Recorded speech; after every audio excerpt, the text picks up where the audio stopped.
Faust is not just a play. It is a mirror of the human soul. Written by Johann Wolfgang von Goethe across 6 decades, Faust is considered the pinnacle of German literature. It is a work that confronts the deepest questions of existence. What does it mean to know everything? What is the price of desire? And can the human soul be redeemed after making a pact with darkness? The story begins with Doctor Faust, a scholar tormented by despair.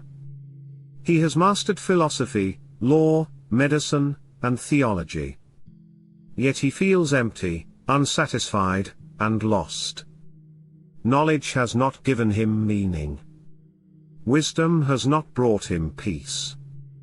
In his study, he cries out in frustration. The world seems barren and hopeless. In this moment of despair, he turns to magic. It is here that Mephistopheles enters the story. Mephistopheles is no ordinary character. He is the devil's clever servant, a trickster, and a tempter. He offers Faust an irresistible deal. If Faust surrenders his soul, Mephistopheles will serve him on earth. Every wish, every pleasure, every thrill, nothing will be denied. But once Faust dies, his soul will belong to darkness. Faust hesitates, but his hunger for more is too great. He signs the pact with his own blood. This moment is one of the most famous in world literature. It represents the eternal human struggle, the desire for infinite experience against the limits of mortality. From this point, the story unfolds as a tragedy. Mephistopheles takes Faust into a whirlwind of adventures. At first, Faust tastes youth again. He pursues pleasure, love, and beauty. He meets Gretchen, an innocent young woman. Their love story begins tenderly but soon turns tragic. Gretchen's life unravels under the shadow of Faust's pact. Her innocence is destroyed. Her family suffers. And eventually, she is condemned. The tragedy of Gretchen is one of the most heartbreaking parts of Faust. It reveals the devastating cost of unchecked desire.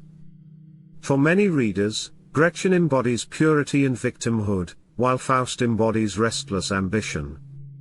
Yet Faust is more than a simple tale of sin and punishment. Goethe pushes the story into a cosmic dimension. He shows us the struggle between heaven and hell, good and evil. At the opening of the play, we see God himself conversing with Mephistopheles. God believes that even in his error, Faust is striving. And in that striving, there is hope. This theme of striving, Streben in German, is at the very heart of the play. For Goethe, what defines humanity is not perfection but the restless pursuit of growth. Faust's mistakes are tragic, but his striving keeps him alive.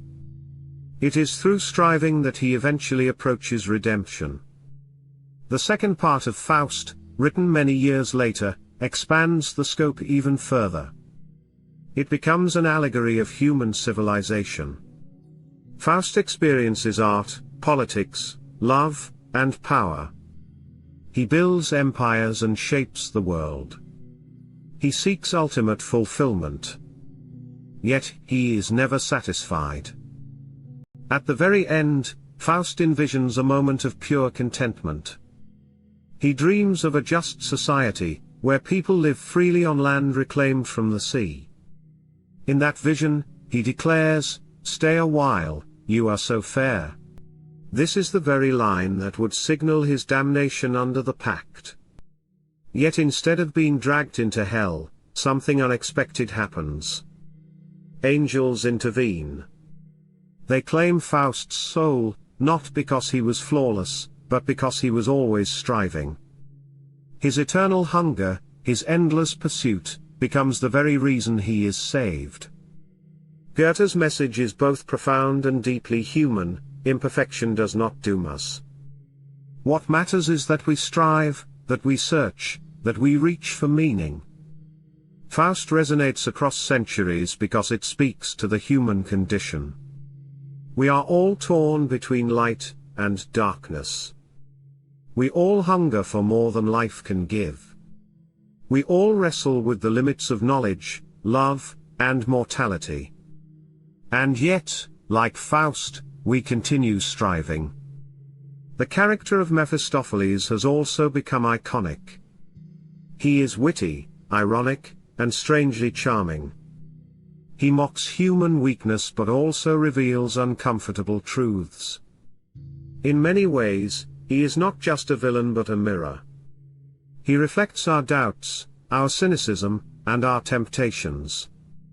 Gretchen, by contrast, represents innocence and suffering. Her tragedy reminds us that our choices affect others, not just ourselves.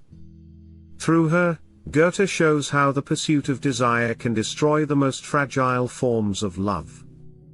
Goethe's Faust is not a simple story but a vast philosophical drama.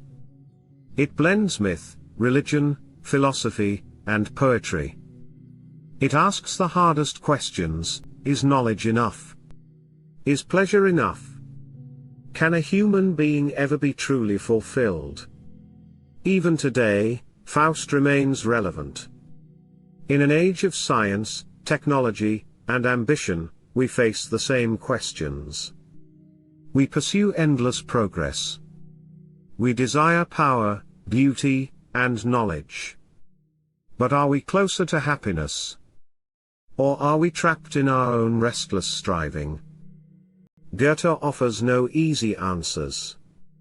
Instead, he gives us a drama of immense beauty and complexity. He shows us that to be human is to yearn, to search, to struggle, and to hope. That is why Faust is more than a play. It is a journey of the soul. It is a story that challenges us to look within ourselves. And it is a reminder that even in our failures, there may be redemption. When we read Faust, we are not only following the story of one man. We are exploring the fate of humanity itself.